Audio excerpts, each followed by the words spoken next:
tardes nuevamente a todos.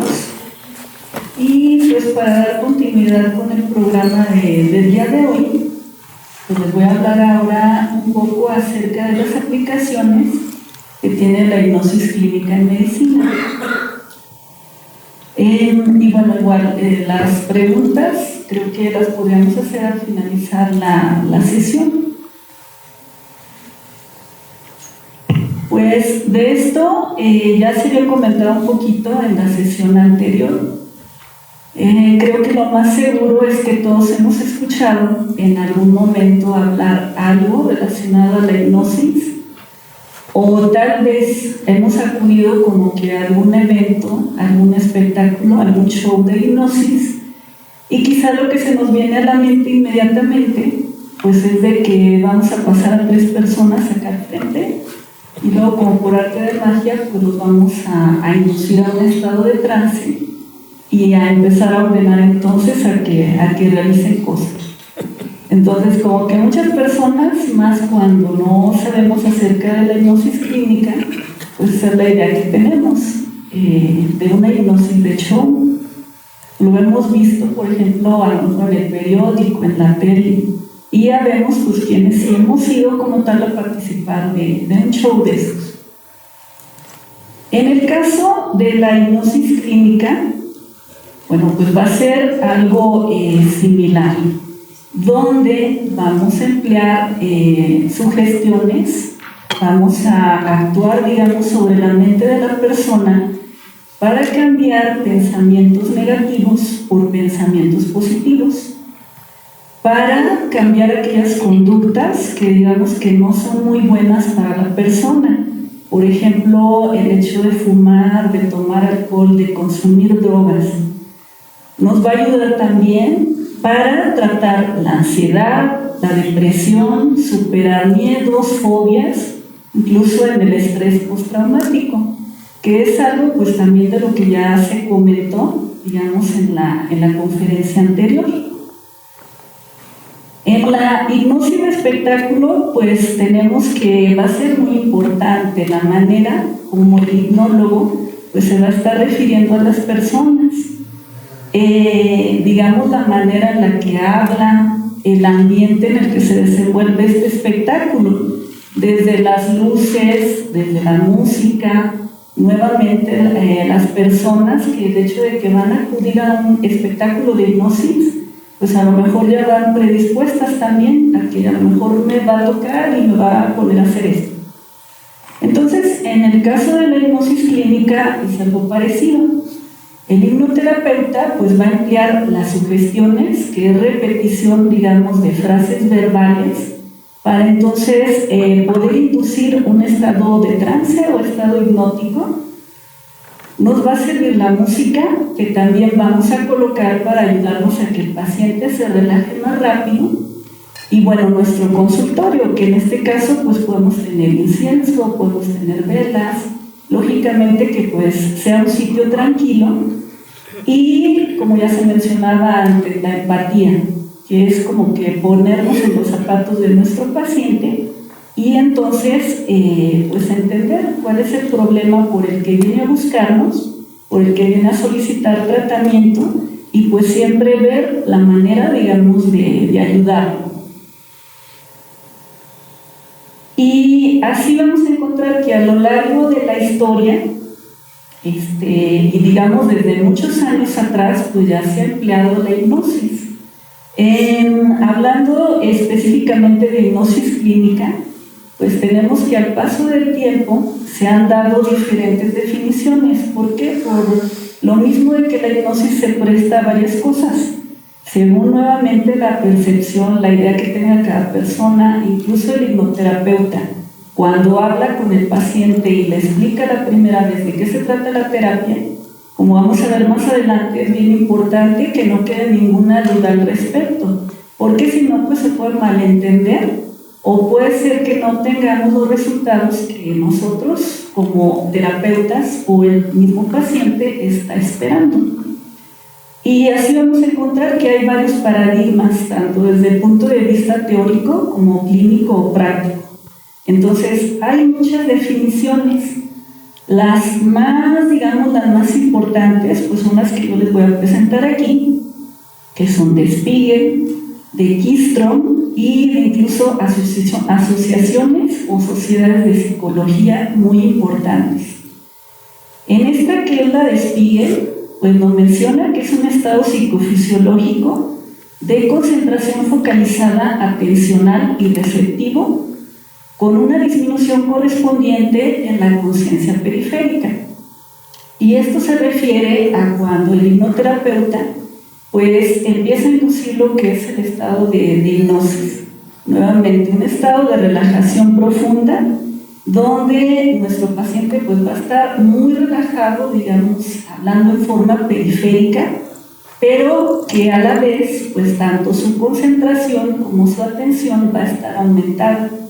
¿Y esto qué es lo que va a permitir? Que pues las sugestiones o las indicaciones que está dando el hipnoterapeuta pues sean entonces más fácilmente recibidas y aceptadas por nuestro paciente. Como van a ver las siguientes, pues se van complementando una con otra.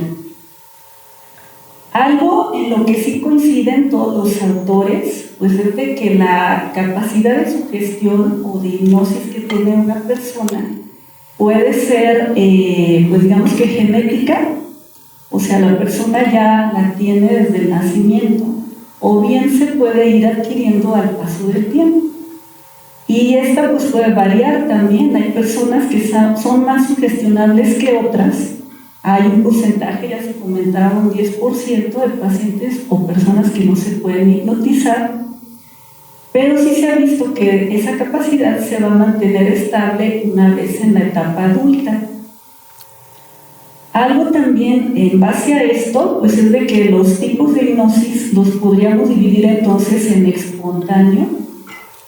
Podría ser aquel que se da como respuesta a una señal inducida por otra persona, que sería una hipnosis formal como tal, o bien la capacidad de inducir un estado de hipnosis por uno mismo, por una señal autoinducida, y que sería entonces la autohipnosis. Como van a ver a lo largo de la semana, pues existen diferentes ejercicios dentro de la terapia de hipnosis, hablando de los ejercicios terciarios, que son los que puede realizar cada persona, cada paciente en su casa, como que para potenciar los beneficios de la terapia que está dando el hipnoterapeuta. Kistrom, él nos dice que la hipnosis es una interacción social en la que una persona responde a las sugestiones dadas por otra persona, en este caso sería el hipnotizador, generando cambios en la percepción, la memoria y el control voluntario de las acciones a través de experiencias imaginativas. Entonces, esta se complementa con la definición anterior. Habíamos hablado de sugestiones, que son las repetición, digamos, de frases verbales que estamos dándole al paciente, pero que además pues también inducimos imágenes a través de la imaginación, a través de la visualización, precisamente para que la persona se relaje y entonces pueda captar pues todas aquellas indicaciones que va a estar dando el terapeuta. Esta es la definición de hipnosis de la Sociedad Británica de Psicología y de la Sociedad Americana de Psicología, donde nos dicen que es la interacción que se da entre una persona, que en este caso es el hipnotizador, y otras personas, que sería el sujeto o sujetos, en la que el hipnotizador va a intentar influir sobre la percepción, los sentimientos, los pensamientos y las conductas, ahora hablando del paciente, sugiriéndole para ello que se concentre en las ideas e imágenes que puedan evocar los efectos que se pretenden conseguir. Nuevamente, a partir de visualización, a partir de repetición de frases verbales, para poder modificar entonces las conductas o bien pensamientos de nuestro paciente, pues para ayudar a su salud. Y aquí algo muy importante de lo que tenemos que hablar antes de continuar, pues son los mitos que existen acerca de esta terapia. y que, bueno, nos podríamos agrupar en 7 principales y que va a ser importante que los profesionales de la salud, y bueno, en este caso todos los que estamos aquí, pues nos queden claros qué es la hipnosis y qué es lo que no es. Y a la vez, como terapeutas, cada vez que un paciente acude por primera vez a consulta, aclararle todas las dudas que tiene, precisamente pues para que en primera, pues digamos, nuestro paciente no se quede con una idea errónea de que la hipnosis. En segundo, porque si no queda claro, como que podríamos ocasionar o se podría ocasionar una iatrogenia. Por ejemplo, recordar falsos recuerdos, por decirlo así, como lo vamos a ver más adelante. Incluso si nuestro paciente, digamos que no tiene dudas acerca de lo que es la terapia, es muy importante que revisemos cada uno de estos nuevamente con la finalidad pues, de obtener los mejores beneficios. Y así encontramos el primero. Nos dice que la hipnosis no pertenece al campo de la psicología científica. Quienes practicamos la hipnosis somos charlatanes, curanderos o hombres de espectáculo. Y nuevamente, esto va relacionado a lo que hablábamos en un principio. Estamos acostumbrados a que nos hablan de hipnosis y imaginamos un show. Y donde el hipnoterapeuta o hipnólogo en este caso, pues tiene como que poderes mágicos y puede entonces hacer que las personas realicen cosas en contra de su voluntad. Entonces esto pues tenemos que no es verdad. Como ya les comentaba en un inicio, desde que ha empezado la hipnosis, desde el año de 1800 y algo, siempre ha sido objeto de investigación. Entonces son muchos los estudios que se encuentran publicados acerca de la hipnosis. Hace poco se realizó una revisión, digamos, de todo lo que había publicado en la literatura y se encontró cerca de 220 estudios desde 1900 hasta la actualidad, y estos son únicamente en Latinoamérica. Entonces, lamentablemente, muchos de estos estudios no cumplen, digamos que con todas las normas como para hacer estudios de investigación científica. Algunos incluso pues solamente nos reportan un caso, o es la anécdota de que tuve un paciente a lo mejor con un problema dermatológico, le di tratamiento y mejoró. Entonces no cumplen realmente con todos los criterios. De los más de 200 estudios que les comento, solamente 20 son los que cumplen realmente con un método de investigación científica y que son prácticamente pues, los que yo les voy a presentar. Tenemos también que incluso hay universidades, sobre todo en Occidente, donde llevan la materia de hipnosis en medicina, en odontología y en psicología. Entonces, realmente ya son muchos países donde la utilizan, donde existen incluso manuales de tratamiento para determinada enfermedad, por ejemplo, el síndrome de colon irritable, donde hay 2 manuales ya muy específicos de cómo se combina esta terapia con otra. Entonces, nuevamente es mucho lo que hay de psicología, de hipnosis en psicología. Si hablamos, por ejemplo, de asociaciones importantes que se dedican a esto, podríamos mencionar la Asociación Americana de Psicología, que tiene una división o una sección que es específica para el estudio y la investigación de la hipnosis clínica, que es la división 30. Entonces, como pueden ver, pues realmente es algo que tiene una base y que se siguen haciendo varios estudios para demostrar pues, que es de utilidad, que es científico. El segundo mito nos dice que la hipnosis puede dejar a una persona enganchada en un estado de trance, de forma que al no poder salir del estado hipnótico podía quedar mermada de su volición o devendría en un demente. Entonces, de acuerdo a tanto a la clínica como a estudios que se han hecho de forma experimental, no hay ninguno que demuestre que una persona pues ya no pueda regresar del estado de trance.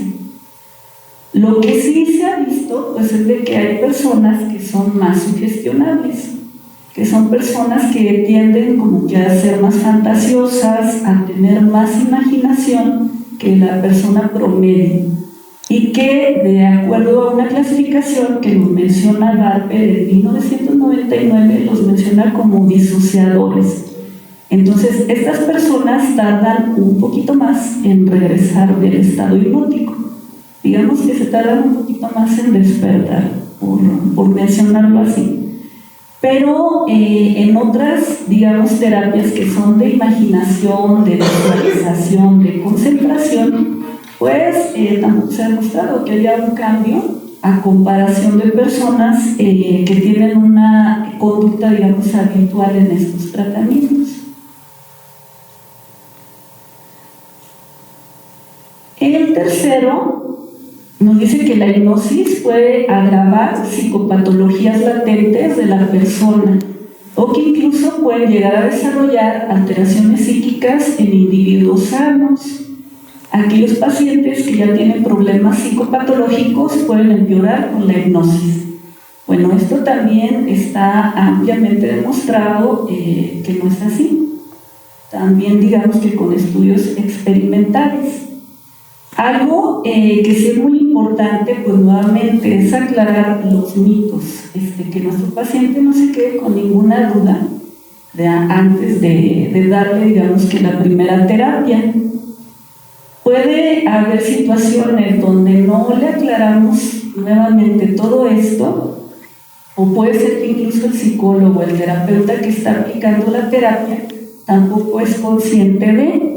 Sobre todo, digamos, alguien que no es experto, por ejemplo, en las llamadas regresiones, que ya comentaba el maestro Joan. Si no las hacemos, digamos, que de la manera correcta, esto podría ocasionar que la persona tenga falsos recuerdos. Digamos, como que se le indujo regresarlo a una edad más, cuando era un niño, por ejemplo. Como que tratando de que tenga más fácilmente un recuerdo, algo que en este momento como que no puede recordar, o tiene miedo, tiene trauma, algo, y vamos a hacer como que una regresión incluso a vidas pasadas. Entonces, si el paciente ya va como que con una idea, ya va algo influenciado, o el terapeuta no sabe aplicar de forma correcta la técnica, o el terapeuta está realizando como que preguntas muy tendenciosas para obtener una respuesta, podría ser que el paciente nos diga, es que como que recordé esto y no es verdad. Y dentro de eso, pues podríamos hablar, por ejemplo, de situaciones de que recuerde que ha sido torturado, de que a lo mejor sufrió un abuso sexual, de que a lo mejor fue abducido por extraterrestres, y resulta que todos estos recuerdos son falsos. Entonces, aquí, nuevamente, no es porque la terapia no sea efectiva o que sea algo malo, sino de que es una iatrogenia. Nuevamente, por no aclarar los mitos o por no aplicar bien nuestra técnica. El número 4 nos dice que la hipnosis provoca un estado similar al del sueño, donde la persona muestra unas características especiales. Si no se alcanzan estas características, la persona no está hipnotizada. Bueno, esto también es erróneo. Y tiene mucho que ver con que tal vez tenemos la idea de que al llegar a consulta de un paciente que está en terapia de hipnosis, puede estar acostado y con los ojos cerrados, como si estuviera dormido. Pero esto también tiene que ver con el tipo de hipnosis, con el tipo de terapia que se está aplicando. Ya comentaba Joan, hay hipnosis despierta, por ejemplo, donde el paciente pues no va a tener estas características. Se han hecho estudios, incluso recientemente, con estudios de imagen, sobre todo con resonancia magnética, donde se demuestra que el paciente que está en estado de hipnosis no está dormido. Entonces, eso pues ya son nuevos estudios que se están realizando en la actualidad. El 5, y que nuevamente aquí me voy a regresar un poquito, que es lo que comentábamos al inicio, y que es uno de los mitos que más ha afectado la práctica de la hipnosis clínica. La hipnosis elimina y anula el control voluntario de la persona. La persona hipnotizada es un autómata en manos del hipnotizador, por lo que puede cometer actos delictivos, antisociales, inmorales o que lo lleven a hacer el ridículo social. Y nuevamente esto va de la mano con la hipnosis de show, la hipnosis de espectáculo, donde ya comentamos cuál es la situación. Entonces aquí algo muy importante es que aún estando en una hipnosis de show, pues el hipnólogo en ningún momento le ha pedido a las personas que hagan algo en contra de su voluntad. Nunca les ha dicho que sean inmorales, que sean antisociales, que se ponga a bailar, a cantar, etc. Sino que nuevamente se da el ambiente especial y las personas pues ya van influenciadas a que a lo mejor me piden que haga esto. A lo mejor tiene que ser algo como que muy divertido, algo nuevo, algo que nunca haya hecho, y es cuando entonces se puede dar esta situación. Hasta el momento no se ha demostrado que la hipnosis clínica cambie o modifique lo que es la voluntad de la persona. Nuevamente, solamente vamos a ayudar a mejorar al paciente. Otro mito nos dice que la hipnosis provoca reacciones inusuales, excepcionales y casi mágicas en las personas. La hipnosis clínica lo único que vamos a hacer es descubrir la capacidad, las habilidades que tenga cada persona y potenciarlas. Eso es lo único, no se va a sembrar, digamos, algo que la persona no tenga. Y así podríamos hablar de la hipnosis clínica aplicada al deporte. Digamos, también hay estudios que se han realizado donde una persona, por ejemplo, levanta pesas y a lo mejor solo levanta cierto peso, porque está utilizando el 70% de la capacidad física. Una vez que se da una terapia de hipnosis, puede aumentar entonces esa capacidad y a lo mejor llegar al 100% y ahora levanta más peso, pero no es algo que no tuviera, es una capacidad que ya tenía y solamente la estamos potenciando.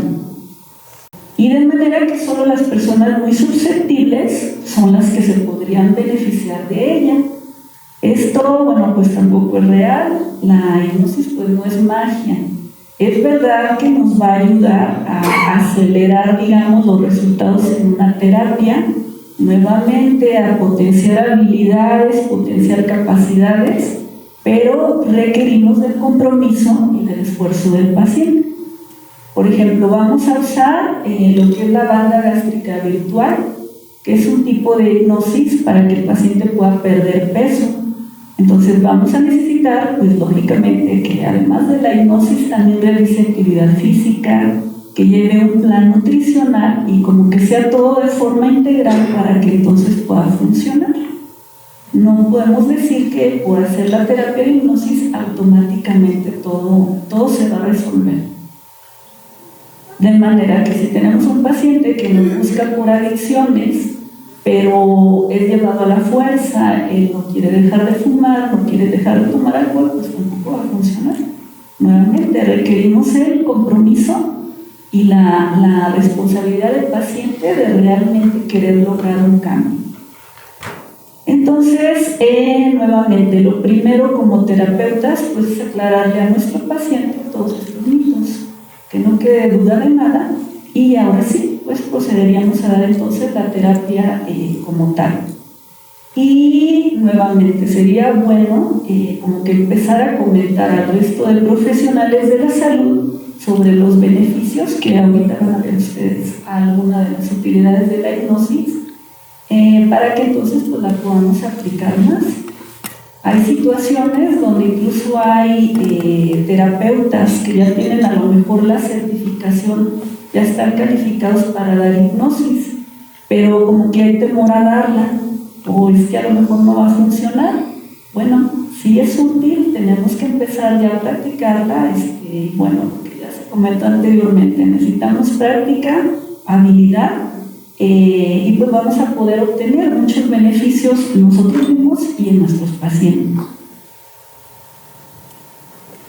Uno de ellos, digamos, de los que está más aprobado, más demostrado, es en el tratamiento del dolor, ya sea agudo o crónico. Y bueno, ya comentaban ahorita que incluso están ya escribiendo un libro acerca de estas técnicas en Ciudad de México. Tenemos que en un estudio del 2000 por Montgomery se demostró que la hipnosis clínica puede aliviar hasta un 75% de la población en diferentes tipos de dolor. Incluso hay varios artículos que nos hablan de su uso en personas con fibromialgia. Para los que no sepan, fibromialgia pues es una enfermedad que puede ocasionar dolor muy intenso muscular en varias partes del cuerpo, tanto que incluso la persona pues llega a estar incapacitada, digamos, no puede realizar varias actividades. Y en esta enfermedad pues no se ha encontrado todavía cuál es la causa. Aparte de que hay dolor, suele haber depresión, suele haber trastornos del sueño, por ejemplo, puede haber ansiedad, etc. Entonces hay varios estudios, hay varios artículos publicados donde ha demostrado la hipnosis ser de utilidad para estos pacientes. En el 2006 se realizó otro estudio donde se demostró que aparte de que puede controlar o tratar el dolor, también es de utilidad para manejar la ansiedad y mejorar el sueño. Con lo cual, pues ya estaríamos hablando de incrementar de forma importante la calidad de vida en estos pacientes. Hablando del dolor, específicamente la hipnosis ha mostrado ser de utilidad para dolores de parto, para aspirados de médula ósea. Ahí sí hay varios estudios hechos en niños y adolescentes. Entonces eso pues también es algo a tomar en cuenta. Y hay otro estudio que nos menciona también ser muy útil para el tratamiento de dolores de cabeza y de migrañas. ¿Cuál aquí sería la ventaja? Bueno, una de las ventajas es que aparte de que mejoramos la ansiedad, de que el paciente duerme mejor, de que mejoramos el dolor, pues es de que es una terapia que no tiene efectos secundarios, no tiene reacciones adversas. Y si comparamos el costo, a lo mejor con analgésicos o con otro tipo de tratamientos, por ejemplo, hablando de fibromialgia, pues realmente es mucho más barato. Entonces, pues esta sería como que una de las principales utilidades de la hipnosis. En las cirugías, pues ya se mencionaba hace un rato acerca de la analgesia inducida por. Pero otra utilidad es para disminuir la ansiedad en aquellos pacientes que van a ser sometidos a una intervención quirúrgica. Se han hecho estudios también donde se les da una pequeña intervención de 15 minutos de terapia de hipnosis antes de la cirugía y reduce la ansiedad, reduce el dolor, de manera que nos permite también disminuir el uso de medicamentos, sobre todo analgésicos, después de la cirugía. ¿Qué otros beneficios tienen estos pacientes? Pues de que aquellos que ya puedan tener depresión o ansiedad, pues también vamos a lograr un cambio positivo. Ya mencionábamos disminuir la cantidad de analgésicos, dado que controlamos el dolor. Vemos cambios en los indicadores fisiológicos. Hay muchas veces que alguien que va a ser intervenido quirúrgicamente por la misma ansiedad puede llegar a tener presión alta. Incluso hay situaciones donde hay que suspender la cirugía porque la presión se disparó y pues ya no podemos hacer nada. Entonces se ha demostrado que si damos la pequeña terapia antes de la cirugía, disminuye la ansiedad y la presión arterial se mantiene mucho más estable antes, durante y después de la cirugía. Y todo esto pues, nos va a permitir que la recuperación sea más rápida y que los días de hospitalización pues, también sean menores. Lógicamente que esto pues también se tendrá que ver traducido en una disminución en los costos para el paciente. Y así tenemos este estudio también de Montgomery en el 2007, donde se realizó en pacientes con cáncer de mama, en mujeres que iban a ser sometidas a cirugía, a mastectomía. Se les dio también una intervención de 15 minutos de hipnosis y se vio que pues se requirió también una menor cantidad de analgésicos, esto derivado pues de que la intensidad del dolor era menor, menos náusea, menos fatiga, pero también una menor incidencia de depresión y ansiedad. Entonces, en cuidados paliativos, la hipnosis pues tenemos también que es de mucha utilidad. Ya habíamos comentado un poquito algo del síndrome de colon irritable, que bueno, tenemos que hasta la fecha pues no hay un tratamiento, digamos, como tal, que elimine al 100% los síntomas de los pacientes. De hecho, digamos que la mayoría que tiene tratamiento pues continúa con síntomas o puede tener recaídas a lo largo de la vida. Y sabemos que el síndrome de colon irritable pues también se relaciona con alteraciones emocionales, por ejemplo con ansiedad. Entonces, ¿qué es lo que hace la hipnosis? Pues mejora los síntomas intestinales, mejora también lo que es la parte emocional y de manera que en conjunto pues hay una mejora importante de la calidad de vida. Ya les mencionaba que existen 2 manuales que se utilizan desde el 2006, donde nos describe exactamente pues cuáles son las técnicas, las terapias de hipnosis, pero también cómo las vamos a utilizar, digamos que en conjunto con otros tratamientos. Ya se había comentado al inicio, en la primera conferencia, la hipnosis pues no la podemos considerar como una terapia sola, es una terapia coadyuvante. O sea, uno como terapeuta, es como que vas a evaluar a tu paciente, vas a hacer toda tu entrevista, todo tu estudio, para ver qué otros problemas tiene el paciente, desde alteraciones emocionales, alteraciones físicas, y realizando varios diagnósticos, y sobre cada uno de ellos pues es que vamos a ir trabajando. A lo mejor en la primera terapia puede ser que solo detectamos 1 o 2 problemas, y conforme nuestro paciente va tomando confianza, nos va hablando acerca de otros problemas, acerca de otras situaciones importantes en su vida, y bueno, nuestra terapia como que va a empezar también a abarcar todo eso. Y nuevamente la hipnosis como coadyuvante, nunca suspender el paciente pues su tratamiento médico, si está en control, digamos, por otro especialista, pues tampoco abandonarlo, ¿verdad? Y nuevamente esto es algo que vamos a hablar desde la primera terapia. Incluso hay algo que se llama consentimiento informado que nos va a firmar el paciente, que es muy similar al que se hace en medicina. Y dentro de eso pues hay una serie, digamos, de responsabilidades que va a tener el paciente para que la terapia pues logremos los mejores beneficios. Uno de ellos es que si está tomando algún medicamento, pues nos lo tiene que hacer saber, nos tiene que decir cuál y las dosis. Si está en tratamiento por psiquiatría o por cualquier otro especialista, pues también dentro del mismo consentimiento nos menciona que no va a abandonar el tratamiento, incluso va a ser de conocimiento de ese médico que va a tomar las terapias de hipnosis. Entonces, nuevamente, todo tiene que ser en conjunto, no únicamente la hipnosis. Se ha demostrado que también aumenta la eficacia de la fertilización artificial. Continuando con oncología, bueno, ya habíamos hablado un poco de las pacientes de cáncer de mama.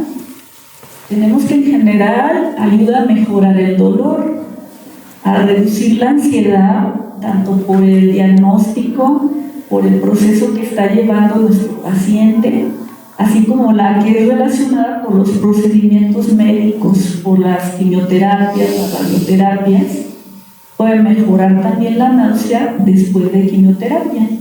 Entonces, nuevamente, en cuidados paliativos será de mucha utilidad este tratamiento. Como coadyuvante en tratamientos cognitivo-comportamentales. Quizá en este aspecto, en este sentido, el que más busca la gente, el que más busca los pacientes es para dejar de fumar. A este respecto, pues se ha demostrado que es más eficaz, se obtienen mejores beneficios que aquellos pacientes en los que se ha utilizado placebo, por ejemplo, en estudios. Lógicamente que va a tener más beneficio que en aquellos pacientes que no realizan nada para dejar de fumar. No se ha visto que sea mayor a otras terapias, o sea, se obtienen los mismos resultados, pero sí que al ser por pocas sesiones y un menor costo, pues se recomienda ampliamente como para terapia para dejar de fumar. Digamos que esta sería una de los beneficios. Depresión y ansiedad, pues es también sobre lo que hay muchos estudios del uso de la hipnosis y de que es eficaz. En la ansiedad se menciona este estudio del 97, donde tiene utilidad específicamente para la ansiedad de hablar en público.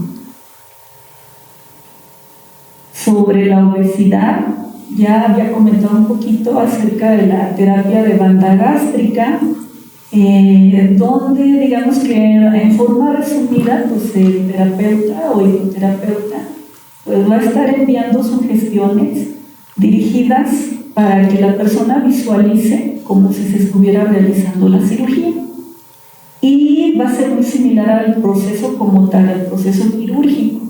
El paciente pues va a visualizar desde que llega al hospital, desde que se anestesia, desde que se hace la cirugía, hasta que está en recuperación.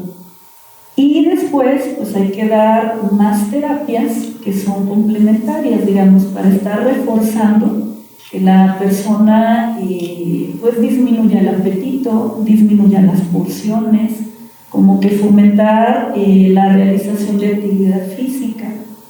Y lógicamente que pues vamos a necesitar también de la intervención de un nutriólogo.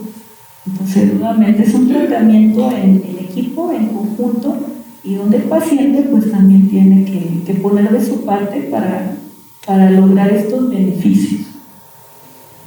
Este es otro estudio donde también se demostró que es de utilidad para tratar la hipertensión. Aquí sobre todo hablamos pues de que es eficaz sobre las conductas del paciente. Por ejemplo, para que realice ejercicio, para que disminuya el consumo de sal, para bajar de peso, para dejar de fumar. Aquellos pacientes que de pronto nos abandonan muy fácilmente el tratamiento, pues como para que tengan más adhesión, para que lo tomen diario y como debe de ser. Entonces, en este estudio, sí se demostró que en el 66% de los pacientes lograron disminuir la dosis de los medicamentos y su presión se mantenía bien, a comparación de un 30% que no llevó la terapia de hipnosis como tal. Ya les mencionaba la utilidad que hay en depresión. Este es otro estudio donde nos menciona que con la terapia de hipnosis vemos mejores resultados en cuanto a depresión, ansiedad. Ya comentaba Joan la desesperanza de nuestros pacientes, a comparación de aquellos que no realizaron la hipnosis. Ya habíamos comentado antes, bien aplicada, no hay efectos secundarios, al contrario, se vuelve una buena alternativa, una terapia complementaria coadyuvante que nos va a ayudar entonces a tener resultados más rápidos o potencial, digamos lo que queremos lograr.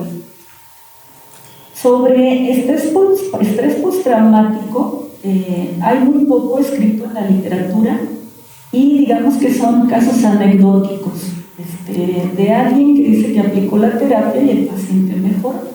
Entonces aquí a este aspecto quizá lo que hace falta es realizar más estudios de investigación. Pero sí que encontramos un manual, que es el de Cardeña Maldonado del 2008, que nos comenta cómo es que se aplica esta técnica de hipnosis y en conjunto con otras terapias. Entonces, nuevamente, aunque hay muy poquito escrito, pero tenemos un manual. Y bueno, con todo esto, pues la idea es aclarar algunas de las dudas que puedan existir referente a la hipnosis clínica, ver que realmente puede ser de utilidad en varias patologías y bueno, iniciar, como que empezar a aprender de qué se trata la hipnosis, empezar a realizar ejercicios en nosotros mismos que ya en el curso de la semana nos van a mostrar cómo lo vamos a hacer. Y pues empezar a ver por uno mismo, ahora sí que no nos platiquen, nosotros mismos empezar a hacer los ejercicios, empezar a notar los cambios y empezar a ayudar también a otras personas en beneficio de nuestros pacientes. Yo generalmente cuando doy la terapia solicito siempre que acuda un familiar, aunque aclaramos digamos que todos estos mitos. Pero si ustedes se fijaron, hay uno que dice que el paciente queda expuesto a la voluntad del terapeuta. Entonces, yo por seguridad siempre pido que un familiar acompañe, sobre todo cuando son menores de edad, y que estén presentes durante toda la terapia. Y digamos que hay lugares, hay clínicas también donde graban la terapia. No tiene sonido por privacidad al paciente, pero se graba, digamos que todo lo que ocurre, incluso esas grabaciones se le entregan al paciente. Entonces eso nos ayuda también como para prevenir en determinado momento cualquier problema legal. Y nuevamente es lo único que me ha llegado a suceder a mí, que de repente contamos y el paciente, el niño sigue dormido y la mamá como que empezó a preocuparse un poco, pero nada más. Lo que comenta doctora en el uso de la terapia en el trauma, de la hipnosis en el trauma, en realidad sí es muy eficaz y sí se conoce mucho, nada más que la técnica se llama desensibilización. Entonces se hace la desensibilización, se busca hacer la desensibilización y se hace el proceso. Pero sí, en realidad sí es muy utilizado y muy eficaz. Quizá a lo que yo me refería aquí, digamos, los estudios que están publicados, los metaanálisis que hay de, pues prácticamente de 1930 como al 2010, que es lo que hay publicado. Por eso me refería de que hay algunas técnicas que ya están más avanzadas o a lo mejor que se están haciendo ya en otras cosas, pero no está reportado. Entonces, en esto, por ejemplo, sería bueno como que empezar a tomar datos como para hacer un estudio. Porque realmente el último que yo encontré es del 2018, que es una revisión de varios estudios, pero el más nuevo, digamos que sería del 2007.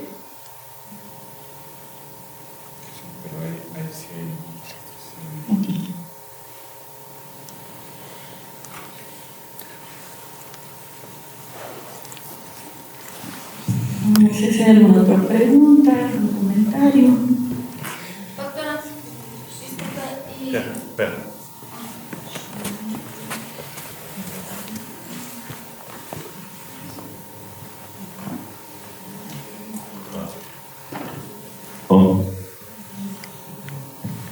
Disculpa, doctora, ¿y cuántas sesiones son necesarias en la terapia o depende de la patología?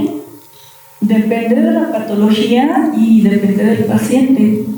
Nuevamente de las alteraciones que encontremos en la entrevista o durante las terapias subsecuentes. Por ejemplo, ahí depende de la manera, digamos, de consulta de cada terapeuta. Pero ya se había comentado, para hacer un diagnóstico son de 6 a 7 horas y generalmente no lo hacemos todo corrido. A lo mejor hoy hablamos 2 horas, hacemos las pruebas de sugestión, que son para ver si la persona es hipnotizable y si vamos a poder ayudar con esta terapia. Y quizá en la siguiente cita vamos a trabajar un poco más en el diagnóstico, a continuar con el interrogatorio y otra vez damos terapia. En la siguiente cita otro poco más. Entonces, dependiendo ya una vez que tenemos completo nuestro diagnóstico, como que van a ser las terapias, y generalmente son de 3 a 10, dependiendo de... No sé si maestro Joan tenga algo. Mañana, cuando veamos una práctica real, que veis ahí, una resolución de 150 o 140 páginas, un punto es el diagnóstico, la ordenación de las patologías según su importancia actual, que puede ser diferente a los 2 años. Pero independientemente de eso, que ya es un poco complicado y que hay que ser un poco maestro, más adelante veremos la planificación, que es la ordenación de las tareas para resolver esas patologías. Que hay un orden concreto. Por ejemplo, para resolver una drogadicción, antes hay que resolver una ansiedad y antes hay que resolver un problema de sueño. ¿Okay? Eso después pasa a un diseño y a una ejecución. ¿Okay? Y en cada patología tenemos que aprender el pronóstico, que es teórico, y ese pronóstico se ajusta en el diseño, no en la planificación, que es teórico, a ese paciente, la edad, la familia, todo. Entonces el pronóstico se habla de meses, no de días. Mañana lo veremos. Cada patología tiene un pronóstico y una duración, pero se ajusta a el caso en concreto.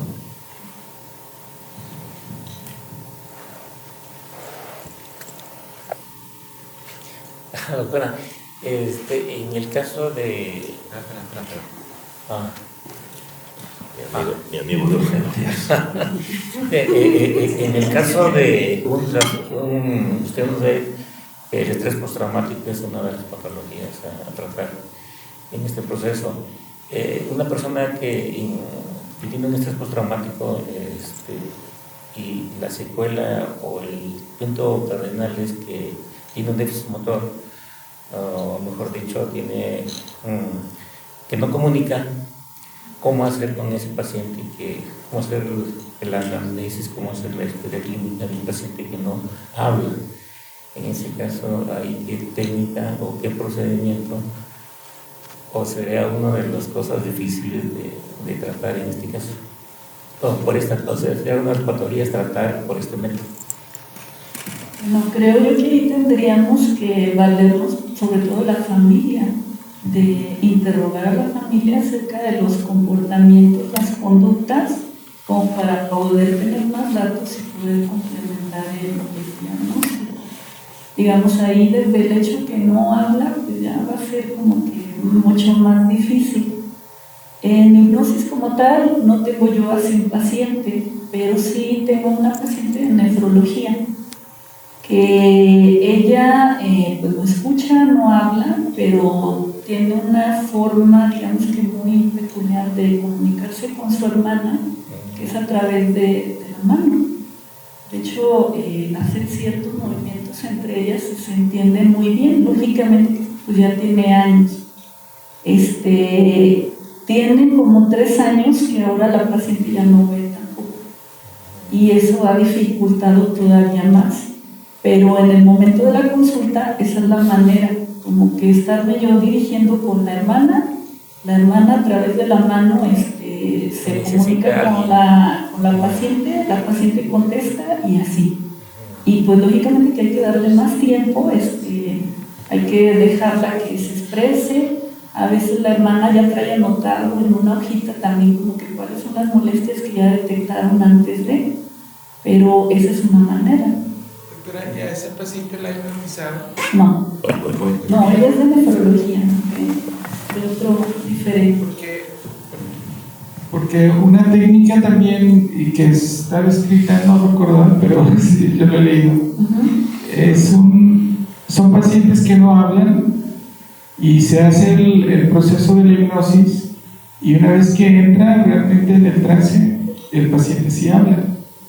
Y entonces ahora sí puede hacer todo el protocolo que debe hacer para, por ejemplo, el manejo del trauma o el manejo del problema que quiera manejar. Sí, pero debe entrar en trance. Incluso aunque sean pacientes que no tengan mucha comunicación, o sea, quizás en la vida real no lo entienda, no puede comunicarse bien con el paciente, pero en el trance sí. La verdad yo desconozco esa técnica, no sé si yo sepa algo al respecto. Porque realmente hasta donde yo sé la terapia, bueno, o al menos en lo que yo he leído y lo que yo he explicado, como que la terapia no puede hacer que la persona tenga de pronto una habilidad que no tenía antes. Entonces no había escuchado yo la verdad de que al hipnotizar empiece a hablar. Sí, es que son habilidades que sí tenía el paciente, nada más que las perdió por el trauma. Que es lo que comentan, sí. Yo estoy un poco solo. Hazme bien la pregunta y yo te contesto. ¿Qué es lo que pasaba? Yo les decía que pacientes que no podían hablar, en el trance hipnótico, el paciente sí puede hablar. Bueno, antes hemos hablado de terapias alternativas, ¿ok? Hay muchas herramientas que tenemos que aprender, ¿ok? Una es el MDR, ahora es MDR2. Entonces, no sé si visteis un accidente que hubo en España, en Valencia, yo soy de Valencia, no, y ya no sé exactamente de dónde soy, pero bueno, me identifico con Valencia, ¿ok? Y ahí hubo un accidente de metro que hubieron muchas familias, descarriló varios carriles de metro, ¿no? Entonces vosotros imaginaros ahora que vais conduciendo en un coche un fin de semana, por ejemplo este domingo, que después de mucho esfuerzo consigues comprarte un coche, una casa, una familia, tus 2 hijos, y de repente tienes un accidente y en unos segundos te despiertas y ya está. El coche destruido, tus hijos muertos y tu mujer también. Y tú estás en un estado patético. Entonces ahí la persona entra en shock. Y pues puede ser que te quedes en muchos estados, ¿no? Hay una herramienta que se hace con un lápiz, principalmente con un palito, que se llama MDR, que es para sacarlo del trance. Durante esos momentos tú no sientes nada. Nada es nada. Yo he tenido varios accidentes y lo sé. Es decir, que te quedas como si estuvieras flotando, no tienes dolor, no tienes nada, te quedas en shock. Esos pacientes hay que sacarlos de ese shock. Y entonces normalmente cuando lo sacas pues viene unos lloros, viene un estado, pues eso, te das cuenta de lo que ha pasado. ¿Okay? Bien. Esto se relaciona con el estrés postraumático. El MDR, yo lo utilizo en MDR2, es una técnica muy fácil que la podemos aprender en 2 días. ¿Okay? Para sacar de esos shocks a estas personas. ¿Okay? Entonces, en hipnosis también podemos inducir a una persona con hipnosis rápida, hipnosis de shock, o la que vamos a ver mañana, para inducirlo en hipnosis profunda, ¿okay? Y, digamos, hacer un trabajo. Esa persona puede ser que esté en un estado de shock, como lo llamemos, y entonces vuelven a una semi-normalidad. ¿Okay? Entonces, son casos que suceden pocas veces, pero suceden. Entonces, la persona simplemente que estaba bloqueada, estaba en shock, y nosotros la hemos vuelto a la normalidad. Esta semana también veremos personas que han somatizado la enfermedad, y lo veremos en el DSM-5 como está reconocido, personas que incluso se quedan ciegas o paralizadas una pierna porque lo somatizan, y eso existe, no es poco, un 2%, un 3% de nosotros trabajando con hipnosis, con MDR, podemos llevarlos poco a poco a ese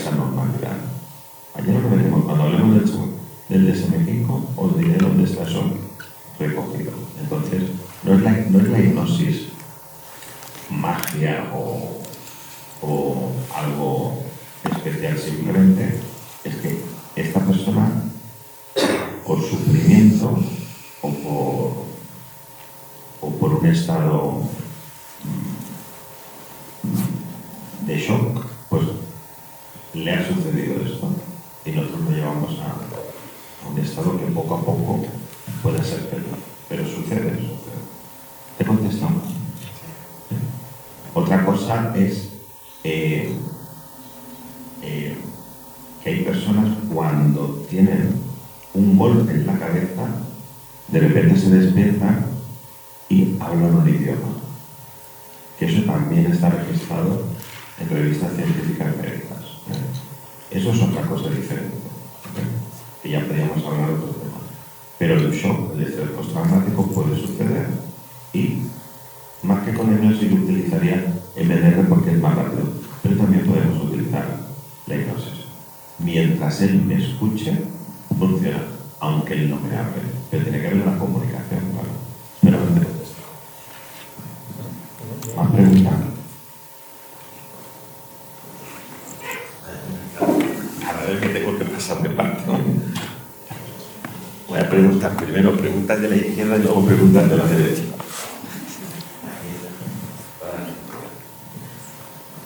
Bueno, mi pregunta es, una vez que se modifica la conducta para beneficios, ¿qué tan permanente es el cambio? ¿Se tiene que dar una constante valoración o qué tanto ya se queda el paciente con esta modificación? O sea, es hasta que... Sí, hasta qué punto se queda permanente esta modificación. Pues más bien se logra el cambio, pero se requiere que el paciente también sea constante. Por ejemplo, ya acudió a las terapias y, por ejemplo, dejó de fumar. Pues lógicamente que se requiere también que el paciente continúe siendo responsable como para no recaer, digamos, en cualquier tipo de tratamiento, ya sea alternativo o de medicina convencional. Hablando, digamos, cualquier tipo de problema de tratamiento, pues como que lo puedes dar y el paciente se puede curar, pero es verdad que puede volver a recaer.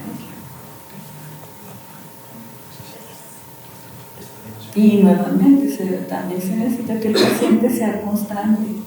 Por ejemplo, hay pastillas muy común que de repente el paciente viene por un problema, depresión, ansiedad, algún trastorno de personalidad, y como que tenemos un mes en tratamiento y mejora y ya no regresa. Entonces vuelve a tener un problema con la pareja, en el trabajo, otra vez empezó a consumir sustancias y regresa. Entonces se requiere también como que sea muy constante en su tratamiento. Lourdes, no te acerques los dos micrófonos. Es que como tienes tres, tienes que ponerte las medias. Tenemos que los trastornos de la personalidad son afecciones de la salud mental y que abarcan lo que es el comportamiento, el pensamiento, la reacción, la forma de reaccionar ante una situación, la relación con las demás personas, y que tenemos que todos estos patrones pues, son repetitivos y duraderos. Quiere decir que en su mayoría se mantienen a lo largo del tiempo, pero que son tan rígidos, tan pronunciados, que se salen de lo normal. Y que esto, pues por un lado, condiciona mucha ansiedad en la persona que lo padece, pero también afecta sus relaciones con las demás personas. Entonces, el médico diagnostica un trastorno de la personalidad o el terapeuta cuando el paciente se ve a sí mismo o a otras personas de una manera que es diferente a la realidad. Esto, como ya comentaba, pues condiciona comportamientos que se salen de lo normal y que llegan a ocasionar problemas con la sociedad. Pero tenemos que, a pesar de que esto sucede, la persona no se da cuenta. De manera que continúa actuando de la misma forma sin importar que esto presente consecuencias negativas. Sabemos que lo normal es que cuando tenemos un comportamiento que no es bien hecho o no va acorde a la situación o como la sociedad lo espera, pues como que hay reacciones negativas. Y entonces pues es como empezamos a aprender, digamos que la manera como hay que comportarte ante determinada situación y empiezas a cambiar esa conducta. En estos casos, a pesar de que las consecuencias siempre son negativas, no se modifican los comportamientos. Y esto, pues digamos que es la base de que se generen graves problemas y donde la persona que padece el trastorno de personalidad, a no ser consciente, pues no toma responsabilidad de él. Y generalmente por lo que va a buscar la consulta, pues es por otro motivo totalmente diferente al trastorno de la personalidad. Los rasgos de la personalidad de cada uno de nosotros representan patrones de pensamiento, de percepción, de reacción y de relación que son relativamente estables en el tiempo. Por ejemplo, puede haber una persona que a lo mejor todo el tiempo como que tiende a estar como que de mal humor. A lo mejor alguien que por el contrario todo el tiempo lo vemos muy feliz. Alguien que es muy introvertido, alguien que es extrovertido, que es como que muy sociable, pero es una conducta que digamos es todo el tiempo. En el caso de los trastornos de la personalidad es como que variar de una a otra, y eso como que empieza a confundir a toda la gente. Nuevamente otro motivo más de por qué se dan estos problemas.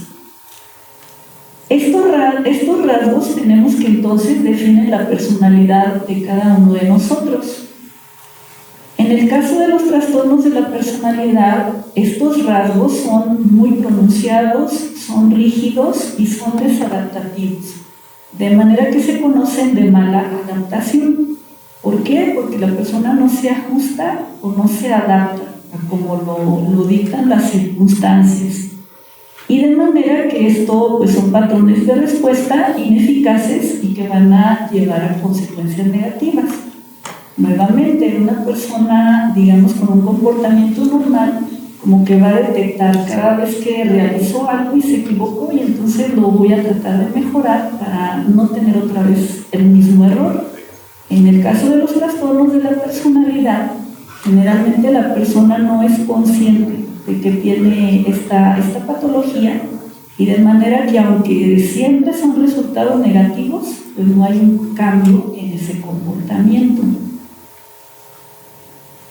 Vamos a encontrar que de acuerdo al DSM-5, que ya se mencionó anteriormente, y que es el Manual Estadístico y Diagnóstico de Enfermedades Psiquiátricas o Mentales, encontramos 10 trastornos de la personalidad.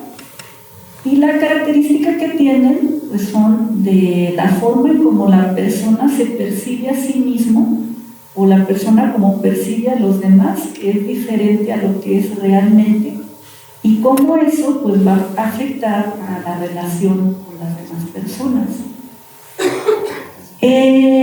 Tenemos que los trastornos de la personalidad los podríamos agrupar o dividir en 3 grupos, donde se van a caracterizar cada uno porque hay algo muy similar, pero dentro de eso pues cada uno va a tener características especiales que lo va a diferenciar uno del otro.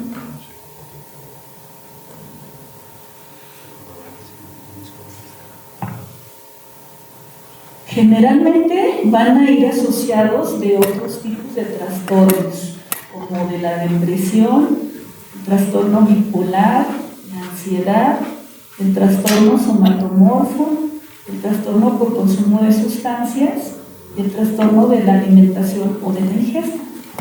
Ya les comentaba anteriormente, muchas veces el paciente puede acudir a consulta por depresión, pero puede ser que detrás de todo esto pues haya un trastorno de la personalidad. En algunas ocasiones como que va a acudir por una consecuencia ya, por ejemplo porque se divorció, pero de fondo hay un trastorno de la personalidad. Entonces, estos trastornos pues, generalmente son infradiagnosticados, nuevamente, porque puede ser que el paciente cree que trae depresión y es lo único que habla en la terapia. Puede ser que acude a consulta, pero el terapeuta se enfoca en los síntomas principales y se queda con la idea de que es una depresión. Entonces, se estima, digamos, que cerca del 9% de la población tiene un trastorno de la personalidad. Y tenemos que su distribución va a ser similar en los sexos, masculino y femenino. Sin embargo, sí hay algunos que se ha visto que son más, por ejemplo, en hombres, por ejemplo, el trastorno de personalidad antisocial. Algo que nos puede ayudar también en el diagnóstico es de que generalmente van a aparecer al final de la adolescencia o al principio de la edad adulta. Como que ya sería muy raro que aparecieran después. Y sí hay algunos casos que se han mencionado en niños. Respecto a las causas, tenemos que va a ser un 50% dado por la genética y un 50% por el ambiente. Hay personas que desde que nacen pues ya están predispuestas entonces genéticamente a que tengan un trastorno de la personalidad. Y depende de las fuentes que tengan en el ambiente, de estrés, fuentes de ansiedad, fuentes de bienestar, si aumenta o disminuye entonces la posibilidad de que se presente alguno de estos trastornos. Y ya les mencionaba, los podríamos agrupar en 3, dependiendo de algunas similitudes que hay entre ellos. Por ejemplo, el grupo A, que son personas que podríamos decir que su apariencia es como extraña o la refiere también como excéntrica, son personas excéntricas.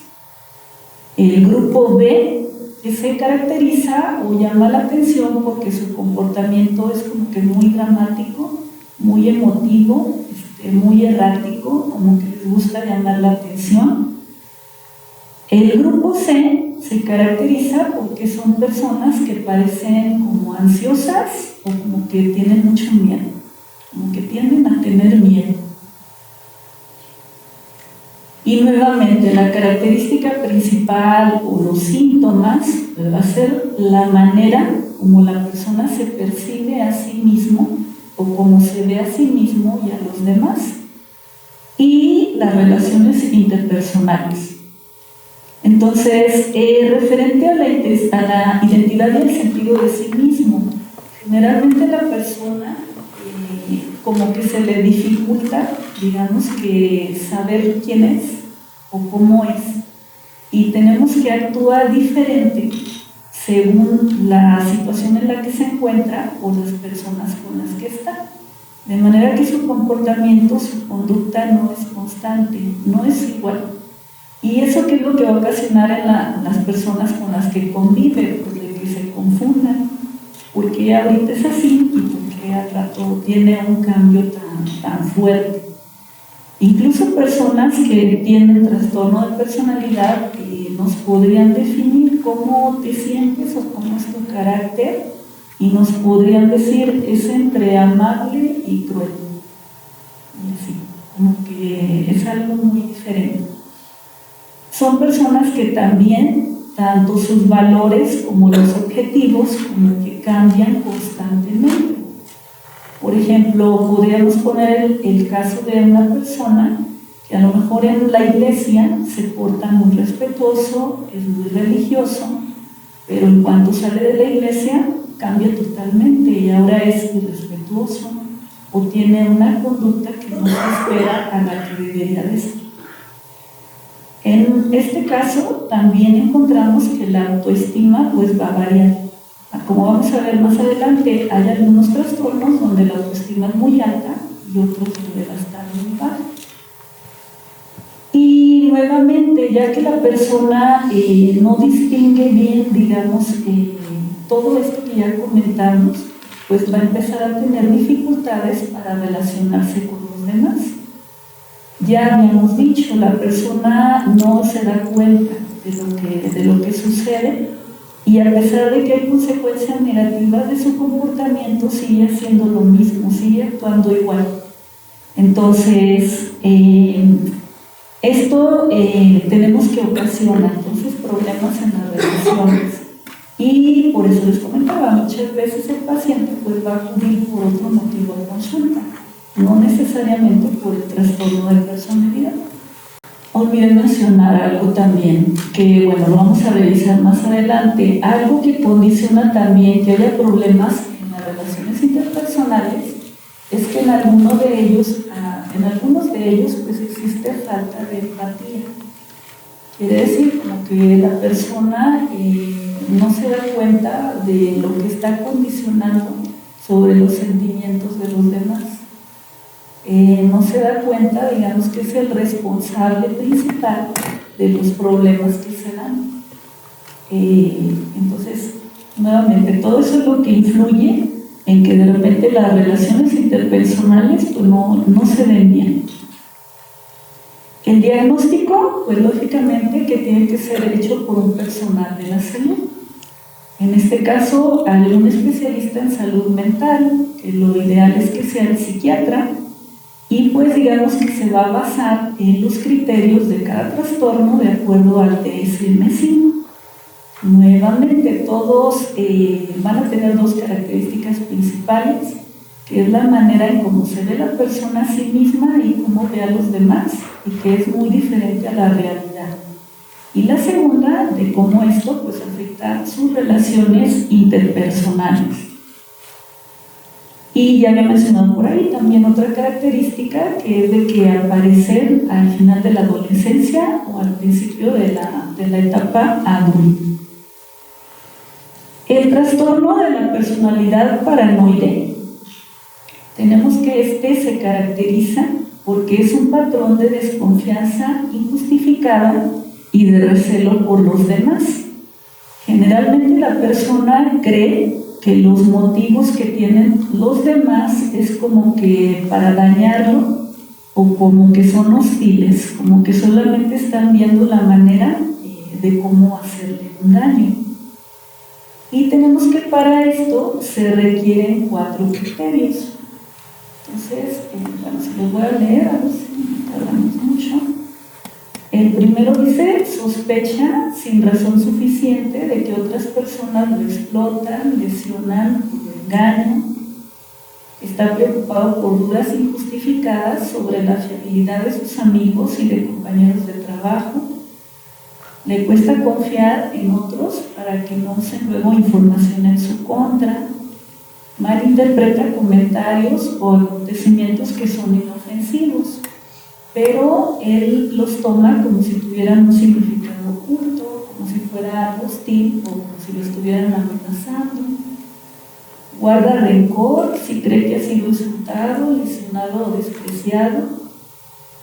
Piensa enseguida que su personalidad o su reputación ha sido atacada y reacciona con enojo o contraataca. Y sospecha repetidamente de la pareja de que le es infiel, aun cuando no tiene motivos para sospechar. Entonces, si se tienen 4 de estos criterios, pues el paciente podría tener un trastorno de la personalidad paranoide. Como vamos a ver ahorita, y estamos hablando de rasgos de la personalidad, puede ser que de pronto alguno de nosotros pensemos, creo que yo tengo este trastorno, o conozco a alguien que tiene este trastorno. Realmente son rasgos de la personalidad y todos en algún momento podemos llegar a tener alguno parecido. Pero si recuerdan la definición inicial, nos decía que son comportamientos que son todo el tiempo, son repetitivos y son constantes.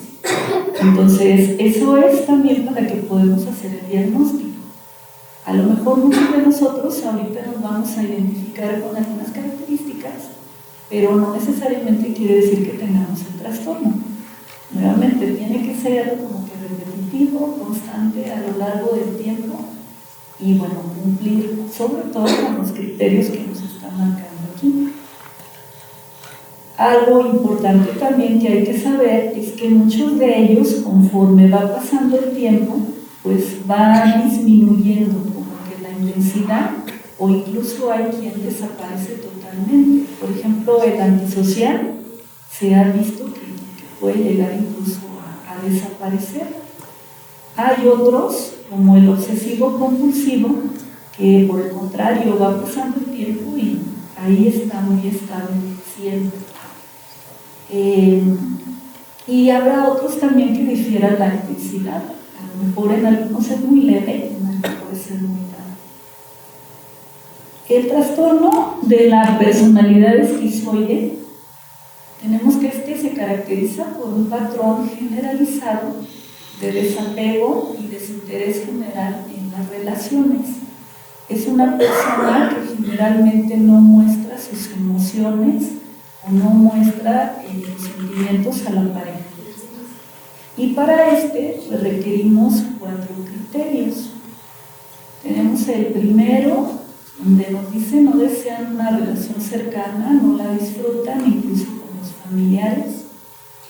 Prefieren actividades solitarias, tienen poco interés o ninguno en la actividad sexual con otra persona, disfrutan de pocas actividades o incluso de ninguna, no tienen amigos cercanos, confidentes, excepto probablemente los familiares de primer grado, parecen ser indiferentes a los elogios o bien a las críticas de los demás, son emocionalmente fríos y distantes y no expresan emociones en respuesta a acontecimientos o interacciones con los demás.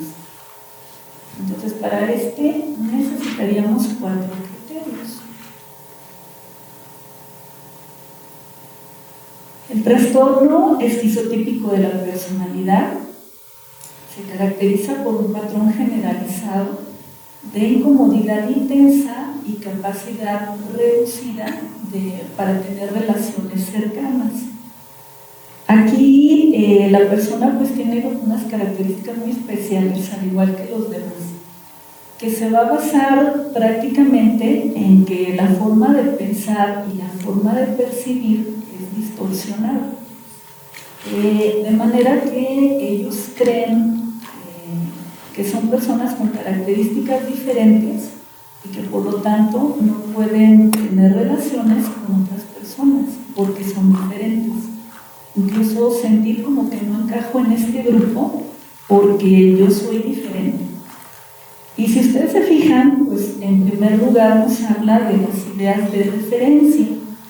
Esto quiere decir que, por ejemplo, puede suceder un acontecimiento en este momento que es normal para todos, pero que a lo mejor yo lo voy a tomar como que es una señal que viene solamente dirigida a mí. Por ejemplo, pasó el eclipse, todos vimos el eclipse y muy bonito, pero yo lo veo y es una señal que alguien me está enviando a mí. Entonces, eso ya no es normal. Creencias extrañas o pensamiento mágico. Puedo yo ver ahorita que el maestro Sergio a lo mejor movió el pie y yo puedo pensar que yo como que mentalmente le envié la orden de que moviera el pie. Entonces sabemos que eso no es así, ¿verdad? Pero en este trastorno esa es una de sus características. Nuevamente, la forma de pensar, la percepción que está distorsionada, los recelos o pensamientos paranoides, la expresión de las emociones inapropiada o limitada, el comportamiento o la apariencia que es extraña, vestirse de forma muy excéntrica, muy peculiar, falta de amigos cercanos o confidentes, excepto parientes de primer grado. Esta característica es parecida al grupo anterior. Y ansiedad social excesiva que no disminuye con la familia y se relaciona principalmente con miedos paranoicos. En este caso, pues requeriríamos 5 características para poder hacer el diagnóstico.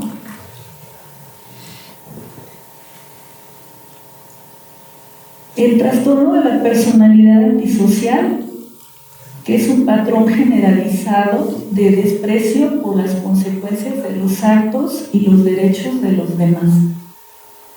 Aquí tenemos que la persona puede, algunas de las características es que puede mentir, puede como que manipular a otras personas para que actúen de manera que él pueda obtener beneficios o que él pueda obtener algún tipo de placer, pero sin sentir remordimiento por los demás.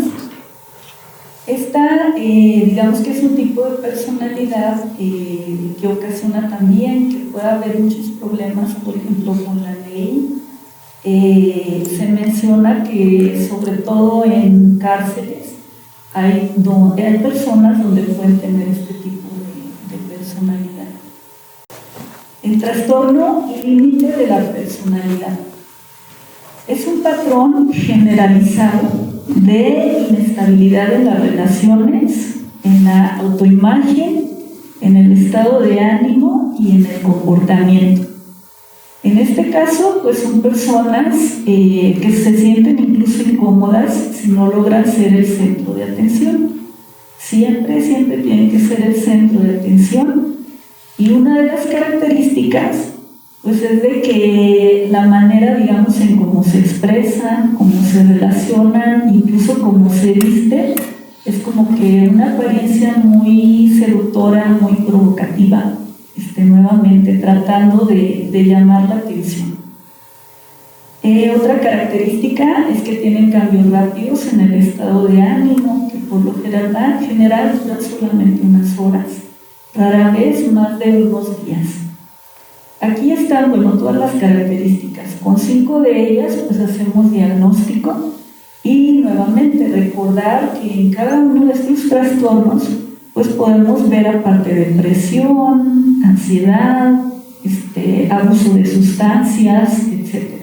Trastornos alimentarios. Entonces, lo ideal es que cada vez que tenemos un paciente que acude con algún tipo de estos problemas, de estas situaciones, o bien ya con otra situación que generó esto, como les mencionaba, el divorcio, a lo mejor un problema en el trabajo, a lo mejor un problema en la escuela, como que trata de indagar si nuestro paciente no tiene un trastorno de la personalidad. El trastorno de la personalidad histriónica, que es un patrón generalizado de excesiva emocionalidad y búsqueda de atención. Para esto, pues requerimos 5 de los criterios que ya se comentan aquí. Nuevamente, acorde al DSM-5.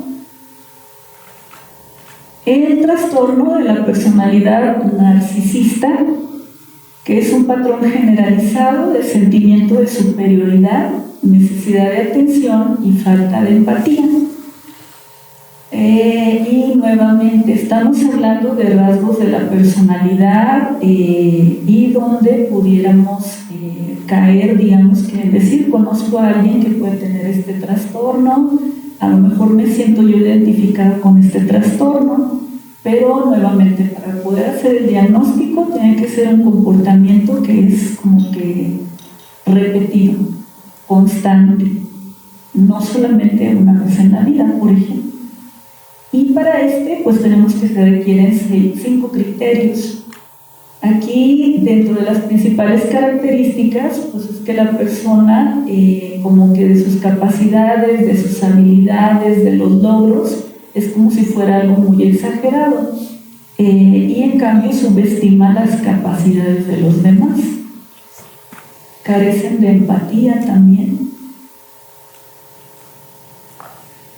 El trastorno de personalidad por evitación, como el nombre indica, evitar situaciones o interacciones sociales que implican riesgo de rechazo, de crítica, de humillación, y por lo tanto se evita realizar actividades que en determinado momento puedan hacer que me dé vergüenza, que me sienta como humillado, algo de que me critiquen los demás. Y en este caso se requieren 4 criterios de los que ya están mencionados aquí. Por tiempo ya no estoy mencionando ahorita cada uno de los criterios, pero creo que podemos darles las diapositivas, pasárselas para que las tengan y las revisen. El trastorno de personalidad dependiente, que sería la necesidad generalizada y excesiva de ser atendido. En este caso, la persona se siente incapaz de que ella sola pueda realizar actividades y entonces va a mostrar un comportamiento de ser como que sumiso para que la otra persona pues pueda realizar todo para ella. Va a mostrar un comportamiento incluso de aferrarse a otra persona también con el mismo objetivo. Y para esto se requieren 5 criterios. El trastorno de personalidad obsesivo-compulsivo, que es la preocupación excesiva por el orden, el perfeccionismo, por tener el control de cualquier situación que se presente, pero que al mismo tiempo, por querer tener todo controlado, todo ordenado, pues hace que no se finalice la tarea como la persona quisiera. Y para esto tenemos que se requieren de 4 criterios.